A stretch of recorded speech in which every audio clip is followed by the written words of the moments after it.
Welcome, everybody, to the Cone of Shame Veterinary Podcast. I am your host, DrAndyRoark. Guys, I'm here today with a legend, the one and only Dr. Doug Mader. If you don't know Dr. Mader, he wrote the book on exotic animal medicine. The guy has been elected the Speaker of the Year for Exotics at the VMX conference, which is one of the largest conferences in the world. Something like 7 times. It's incredible. And when you listen to this interview, you're going to find out why. Because he knows his stuff and he breaks it down in a super useful, tangible way. I'm not a big exotics vet. It's a weakness of mine, and I'm very upfront about that. And so whether you do exotics all day, every day, and you're just looking for pearls from the master, or whether you're not real comfortable with exotics and you want to get the basics and understand the fundamentals, gosh, this is a great episode. Thank you to Dr. Mader for being here. Guys, let's get into this episode. This is your show. We're glad you're here. We want to help you in your veterinary career. Welcome to the Cone of Shame with Dr. DrAndyRoark. Welcome to the podcast, Dr. Doug Mader. Thanks for being here. Dr. Roark, thank you so much for the invitation. I really appreciate it. It's quite an honor. Man, please, well, call me Andy. I've been a fan of yours for about 15, almost 20 years now. I was aware of you in vet school because I went to Florida, and your practices in was it Marathon, Florida, right? Yeah. And you would take externs down there, and the people who went got to do these incredible things. And you worked on alligators and sea turtles and just amazing stuff. And then I've seen you lecture a number of times. You have been the Speaker of the Year at VMX, which is like one of the biggest vet conferences in the world, 7 times for exotics. I mean, you've got a book coming out in June. You have, first of all, you have an amazing career, and you are also an excellent teacher. So thank you for taking time to be here. I really appreciate it. It's quite an honor to be invited. Thank you. Oh man. Well, I've got a case for you. And so I have to start with full disclosure. Exotics are a weakness of mine. I am a general practice doctor. And so they come across my my desk, and I want to be competent and at least get people started and do help where I can do help. And so it's in that. So just know that that's my background, but I am coming to you with a case that I am looking at, and I was wondering if I could walk you through it. All right. All right. I have got a bearded dragon. This pet was purchased from a pet store. It's about 6 months old, and the owners have brought it in, and they're not sure what's going on with it, and it's shaking and it can't walk. And they're telling me that it's also not eating. I've taken some radiographs. I don't really know what I'm looking at, to be honest. I don't see anything obvious, that just fundamentally looks broken. But that's kind of what I'm looking at. Can you help me get started in this case and at least take it in a useful direction? All right. That's good to know. There are a lot of, especially with bearded dragons, there are some diseases of high concern, such as adenovirus that hits them when they're about 4 months of age and anywhere between 4 and 11 months of age. And it shows up as kind of a chronic wasting. Oftentimes they develop some neurologic symptoms. They can't walk. And of course they don't eat. But usually these animals are emaciated when they're advanced. And what you're describing sounds more almost acute in terms of the anorexia or the hyporexia. So young growing animals, especially insectivores and herbivores like iguanas, and insectivores, of course, like the bearded dragons. Of course, keep in mind, beardies also eat a lot of vegetation. And then insectivores like chameleons, for instance. We see this frequently in those. You have to worry about something called nutritional metabolic bone disease, or the proper term, the veterinary term, is nutritional secondary hyperparathyroidism. If I can jump on my high horse here for a minute, and that is, you hear veterinarians talk about MBD, metabolic bone disease, and there is no such thing as MBD. MBD is a category. Metabolic bone disease, for instance, covers a whole variety of different metabolic pathologies of the bones, like osteoporosis, osteomalacia, panosteitis, hypertrophic osteodystrophy, and a whole litany of them. The two main ones that we deal with, and especially with reptiles, is nutritional secondary hyperparathyroidism, which I coined the term NMBD years ago, And then the other one is in adult animals, and that's renal secondary hyperparathyroidism, or RMBD. So based on what you told me, we have to kind of like look at the obvious, right? If it's hoof beats, you think horse first. A young growing insectivore, less than a year of age, they're in a rapid growth phase. They're having difficulty ambulating. They're not eating well. We have to assume, and you're in South Carolina, right? So Correct. I'd imagine in the winter, it gets cold, not like where I live here, where it's 85 degrees in winter. All right. And we have sunshine year round. So we're probably looking at nutritional secondary hyperparathyroidism, which is NMBD. Okay. And that's by far the most common cause. So how does that fit your patient? NMBD, it's a triad of vitamin D3 from the sun, calcium in the diet, and temperature. One of the big things that a lot of people tend to neglect is temperature. And I'm going to use the iguana as an example, because we have wild iguanas in my yard where I live on the island, and you will not uncommonly see them out basking. And it can be 95 degrees outside. And if you go and catch that animal and you take a core body temperature, just take a thermometer, a dog and cat thermometer, and slide it in the cloaca carefully, the body temperature is going to be 105. So everybody assumes, well, these are cold-blooded animals, so the body temperature is going to be the same as the ambient temperature, and it never is. So if they have proper husbandry, if their cages are set up right with focal heat spots and warming areas, I hate to use the term hot rock because those are dangerous, but if you have a heating area, so they have a thermal gradient in their cage, they, via temperature regulation, just behavior, they will thermoregulate. And typically their body temperature is much higher than the ambient temperature of the air. So getting back to that, the iguana's ambient normal temperature range is 88 to 104 degrees. So you live in South Carolina, they have a pet iguana, they have a pet bearded dragon, they let it run around the house. Okay, well, what's the temperature in your house? Well, room temperature, we have the heater 70, on, it's 68 degrees. The 88 degrees is the low end for the iguana. And guess what, Andy? That vitamin D pathway, reptiles need vitamin D3, okay? And if you remember your physiochemistry, there's that whole cycle where sunshine hits the skin, it changes ergocalciferol and the cholecalciferol. It goes to the liver where it becomes hydrocholecalciferol, and then it goes to the kidney where it becomes dihydrocholecalciferol. And those reactions, they're enzymatic reactions, and they have a temperature peak, okay? The temperature at which it gets the second hydroxylation is 88 degrees. So if you're keeping that iguana or you're keeping that bearded dragon in your house at 72 degrees or 68 degrees or wherever you set your thermometer, even if you give them proper lighting, even if you give them proper calcium in the diet, they're too cold and they can't metabolize the vitamin D. If they can't metabolize the vitamin D to the active form of D3, they're not going to absorb the calcium from the GI tract. So people forget how complicated it is. It's really, really basic, but it's really important. So all of the DVM degrees that we have aren't going to help if the owner doesn't meet husbandry. So getting back to your question, you need to talk to the client, find out, okay, how do you house this animal? Okay. First off, you need to know what the normal temperature range is for a bearded dragon. So it should be somewhere between 80 and 90. They're not nearly as hot as an iguana. Okay. So if they're keeping it in their house and it's not 80 degrees, it's not going to grow properly because it can't process. All right. What are you feeding it? Oh, we're feeding it crickets. Okay. That's not their natural diet. In the wild, these guys are heavy herbivores. They eat a lot of vegetables. Okay. They do eat some crickets, and you'll find a lot of pet stores will just sell crickets. And you say, okay, well, crickets are on a balanced diet. And then the client will tell you, okay, well, we gut load the crickets. Well, again, that's a contrived diet. There's a lot of different insects available, and I don't have a time on this podcast. Maybe I can come back and we can talk about nutrition.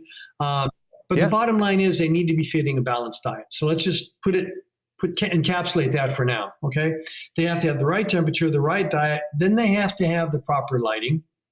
And the UVB lights are extremely important. And the UVB range is about 290 to 320. And all of these reptile bulbs that are on the market, they have UVA, UVB, and UVC in it.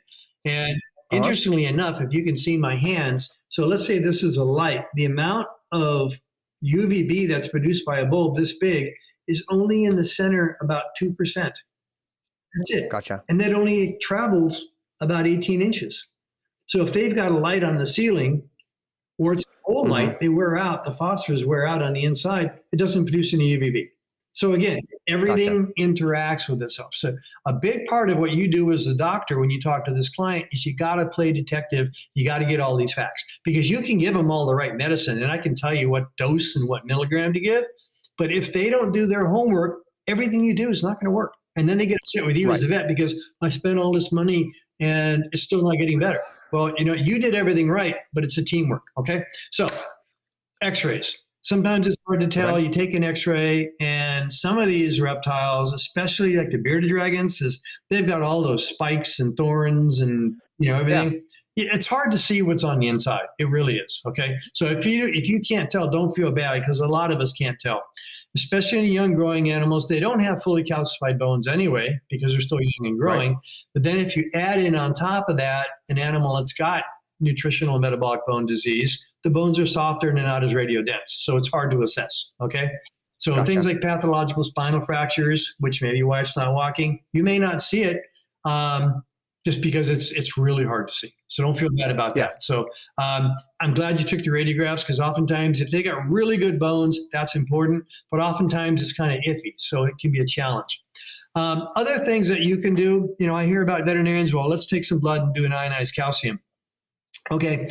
You can do that. I'm a pet owner too, and I'm actually a retired veterinarian now. So when my pets get sick, I got to go to the doctor, and I do look at the cost. All right. So, do we need to run an ionized calcium? That's an expensive test. Or do we say young, growing herbivore in South Carolina that's housed inappropriately? Come on. If you hear the hoofbeats, it's going to be nutritional metabolic bone disease. We can run an ionized calcium so that we can go, ooh, I'm a good exotic vet because I ran an ionized calcium. You don't need to do that. Respect your client's wallet. And they'll respect you for that too. It's not going to change how you're going to treat this. Okay. Yeah. I guess that was my question is, am I getting information there that's going to change how I treat it? Not at all. You're going to go, oh, it's slow. Oh, it's slow. I'm so brilliant. Okay. Come on. Yeah, you can do it. There's, if you got the titanium American Express card and the client says, do everything, do it. Do you need to do it? No, I wouldn't do it. Okay. Gotcha. Okay. So blood work, usually you can run CBC chem, and that's nice. I don't think you need to. Okay. Again, look at what's in front of you. Use your experience or rely on what you've learned from other people. If you suspect this animal is ill, that's different. Like if you think he might be septic, let's run a blood work. Let's look at the leukocyte morphology. Let's go and get a PCV, make sure that he's not anemic. Blood's nice backup, and I do like to do blood work. I think it's important. Can you still treat this animal without it? Yes. If the client is financially restricted, you can treat it without it. Hey guys, I got to jump in here real quick with just a couple of quick updates. First, I got to give some love to Banfield the Pet Hospital. Guys, they've been making possible transcripts for this podcast for a while. They're doing it for the whole year.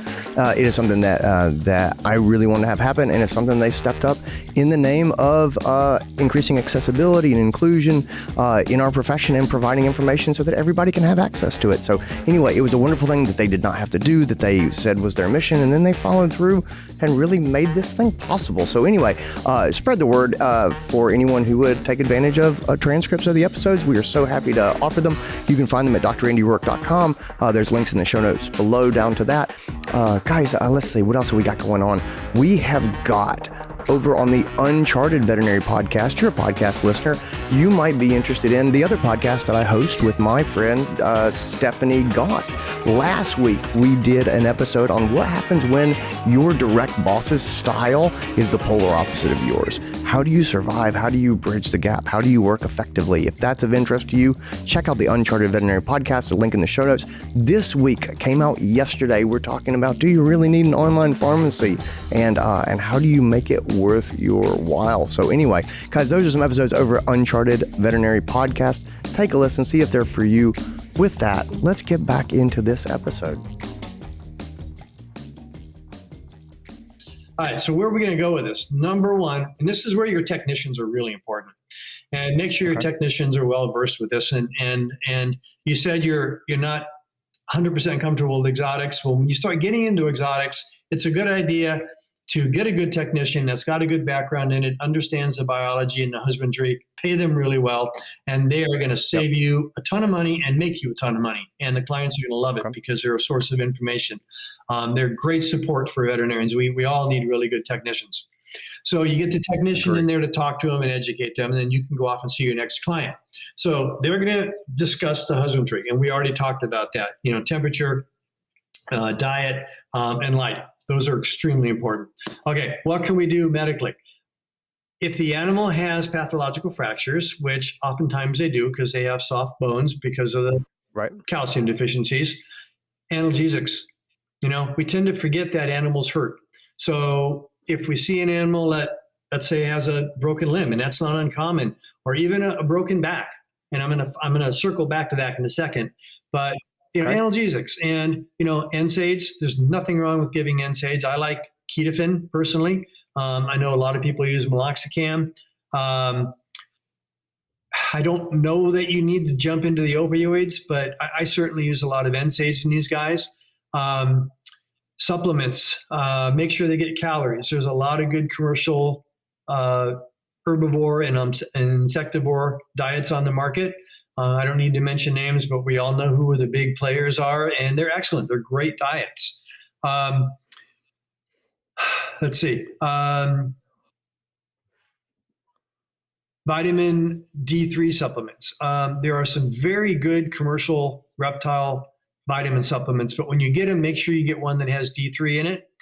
You also want to give an oral calcium supplement, and there are multiple different types.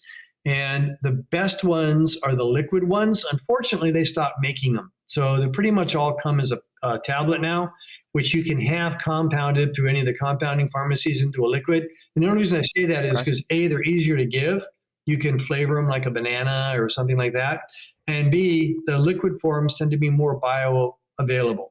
For instance, calcium gluconate, if you give it in the liquid form, is about 60% bioavailable, whereas calcium gluconate is only around 10 to 20% bioavailable.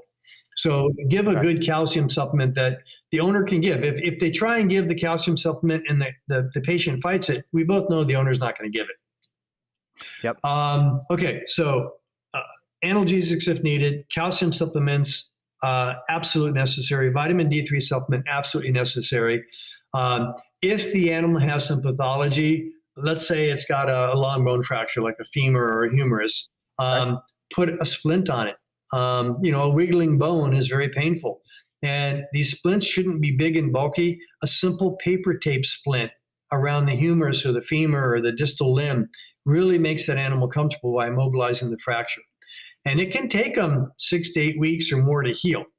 And one of the other things that works really well too is you take them out of the cage or get a smaller cage and limit their mobility. In other words, you don't want that bearded dragon feeling better and then crawl up a rock and then slip and fall down and re-injure itself. So limit their mobility. Oftentimes they'll put them in a smaller terrarium until they're healed. Now, I just want to bring up the chronic case. And you're going to have some of these where you have got the gold star client that does everything Dr. Andy tells them to do. I mean, they worship you, and everything you say, they write it down, they go home and they do it, and that animal's still not getting better. Chronic nutritional secondary hyperparathyroidism results because when the calcium levels drop, I won't go too deep into physiology, the parathormone level, PTH, increases. And that's an emergency response by the body to make sure that there's enough circulating calcium in the blood, because you need that for nerve conduction, things like heartbeat, which is kind of important. And so the body will sacrifice the calcium in the bone, mobilize it so that it's circulating and ionized to keep the nerves moving, the brain functioning, the heart functioning, and things like that. Well, what happens is parathyroid hormone is extremely powerful. And the only thing that can turn it off is elevated calcium levels or elevated calcitonin levels. Calcitonin will shut off the parathyroid. I mean, completely cut off parathyroid production from the brain. Okay. So in human medicine, they use something called salmon calcitonin, and miacalcin is a trade name. And in these chronic cases where you do everything right and the client does everything right, but the animals are still, their bones are staying like Gumby. They're not getting better. You need to break the parathyroid hormone influence. And salmon calcitonin does two things. Number one, it's a powerful bone analgesic. It's used a lot in women with osteoporosis that get lordosis and spinal fractures, and they're in intense pain. Salmon calcitonin takes that pain away. And number two, and this is the biggie, is that salmon calcitonin is a PTH antagonist. And so you can give all the vitamin D, all the supplements of calcium you want, and that PTH is still being produced because the body thinks it's in crisis until you give the salmon calcitonin, and then all of a sudden it shuts off, just like that. I mean, literally, you will see a difference in a week or two. The only downside of it is it's very expensive because it's a human drug. But if you get those chronic cases where the client wants to do everything, salmon calcitonin is going to be the savior. And the doses are in Carpenter's book, and you can find it in my book. It's everywhere. But anyway, that's the last therapeutic I'd recommend. All right, let's just talk about a couple other things. Did you have a question? No, I was going to ask. So generally, we talked about, if you've got a long bone fracture, 6 to 8 weeks in healing, and we talk about these chronic cases. How long should I like to set realistic expectations for the pet owners as well. So when are they going to start to notice improvement in the symptoms in their bearded dragon? So for example, if we can correct the temperature problems, and I'm making sure that we're controlling pain, that we're getting good calories, we've got some D3 supplementation, some calcium supplementation. We're doing all the things. How quickly do we expect for pet owners to see significant improvement? I don't want them to have wildly out of whack expectations. I'm glad you asked that. I was going to get to it, but I'm glad you brought it up because I'm sure others are thinking the same thing. Remember, these are reptiles. They do everything slow. Right. And, where you might treat a dog or a cat or a bird and you'll see some improvement in a couple, 3 days, it's not going to happen that fast on a reptile. You got to give it at least 4 weeks. I tell clients 4 weeks and you're going to start seeing a turnaround. So don't get frustrated a week and a half, 2 weeks down the road and think nothing's working. It probably is. You're just not seeing it. So please trust me, follow the instructions. And in a month, we're going to be doing the happy dance. Okay. Yeah. Full healing, depending on how bad it is, and depending on how advanced it is when you catch it, 3, maybe 6 months. But most of these animals come back completely back to normal. Some of them will have some deformities. They may have some angular limb deformities from their long bones. Sometimes they get that bowing in the jaw. They call it rubber jaw. It's the term that came from primate medicine years ago. But they're fine. They have a kind of a quirky look to them, but they're still great pets and they're fully functional. Excuse me. I do want to mention a couple other things too. Sure. And that is one of the knee-jerk responses that a lot of veterinarians give. And this goes back in the literature, back literally to the 70s. And you know how it is. When something's in the literature that's correct, it's really hard to get people to buy into it. You put something in the literature that's wrong, everybody believes it. It's like wildfire. So back in the 70s, it was published that when these animals come in, you put them on injectable calcium because it increases their calcium quicker. Yeah. Absolutely, positively not. Think back when you were a kid and you fell off the bike and broke your arm. Did the doctor give you injectable calcium? Right. No. No, they sent you home on a quality diet of cast and some good vitamins, and you get better. Same thing. You don't use injectable calcium unless you have a pregnant bitch in tetany, a cow with milk fever, or if the bearded dragon comes in and it is in fact in tetany, where the whole thing is twitching like this, you might want to put them on a very controlled dose, like 7 units per kilogram per hour of calcium until the tetany resolves, and then you switch to oral. Injectable calcium is emergency life-saving only. It is not for treating broken bones or chronic osteomalacia. So I want to make sure that's important because people still do it. The other thing too is, don't throw Baytril at them. They come in and they're not eating. Let's put them on Baytril just in case. No, antibiotic stewardship. We don't want to be just throwing antibiotics out there, okay? Unless you can see that this animal has some evident infection, okay, don't just give them antibiotics. They don't need it. This is a husbandry issue. It's a supplement issue. So just kind of wrap this up, again, most of these cases in the signalment that you presented are going to be nutritional. They're going to be husbandry. 90% of the homework is going to be the owners following your instructions and correcting the problems on their end. You're just kind of helping them along, and they will do really well. Okay. Even some of these lizards that come in with pathological spine fractures, reptiles are neat. That's why they've been around for so many millions of years. They have spinal ganglia. You can take a lizard's back and cut it right in half, and the spinal ganglia allow them to walk. Their front feet do this. The back feet may do this. In other words, the back feet and the front feet don't talk to each other, but they still manage to get around. Yeah. And because of the spinal ganglia where they're located, they can still defecate and urinate. So just because it has a broken back, don't say, oh, this animal's going to have to be euthanized. If the owner wants to keep trying, man, as a veterinarian, we owe it to them to hold their hand and get them through this, because a lot of these reptiles will get through it. And you just have to be patient. And that's what a lot of people, they don't have the experience enough to know that, hey, let's hang in there for 3-4 months. This animal will probably turn around. So I kind of want to end with that on a happy note. Yeah. The majority of these animals will do well if you identify and correct the problems. Yeah, that's amazing. Thank you so much for that. Let me ask you, I have one more quick question. When we talk about pain control, and I thought that was really just a great point of things that people may not think about that are truly important. If we're going to see, slow resolution of symptoms, we're looking at 4 weeks, things like that. How long do you manage pain control? Is that also sort of a 4-week process, things like that? Walk me through some analgesia during this process, because I don't want to overdo it, but I also don't want to underserve them. That's a super good question, because anything you give an animal, there's a potential side effect. And long-term use of NSAIDs, you worry about liver disease, kidney disease, potential GI ulcers. That's a good question. And that's where I think you, as the eyes on the ground, when an animal starts looking more BAR, and the owner is going to be able to tell that because they see that animal every day, and you'll check it on rechecks. And then I usually say eating. When they start eating again, oftentimes they're feeling good enough that they can stop the analgesics. But clearly, if they start eating, you stop the analgesics and eating stops, you may want to put them back on it. But I oftentimes use appetite as one of my gold standards. That's awesome. Thank you so much for that. Yeah, that's a great question. Thank you. I appreciate it. So, Doug, where can people find you online? Well, I have a website. It's dougmater.com. I also have a public Facebook page. It's Douglas Mater on Facebook. And from there, you can reach out. If you have questions, you can email me, and I'm pretty good about getting back to people. So feel free to reach out if you need some help. And you know what, Andy, I just want to say thanks again for having me on. I think we have one of the greatest professions in the world.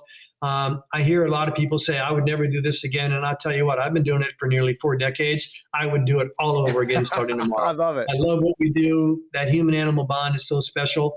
And anything we can do to keep that thing going, and your podcast and helping educate veterinarians, technicians, and then the pet owners is the way we do this. So thank you. Oh, thank you, my friend. And that is our episode, guys. That's what I got for you. I hope you enjoyed it. I hope you got a lot out of it. I got a lot out of it. I don't remember the last time I took as many notes as I took on this episode. Anyway, thanks again to Dr. Mater for being here. Man, that guy is incredible. Anyway, that's enough of me fanboying over Doug Mater. You guys take care of yourself. Have a wonderful week, and I'll talk to you later.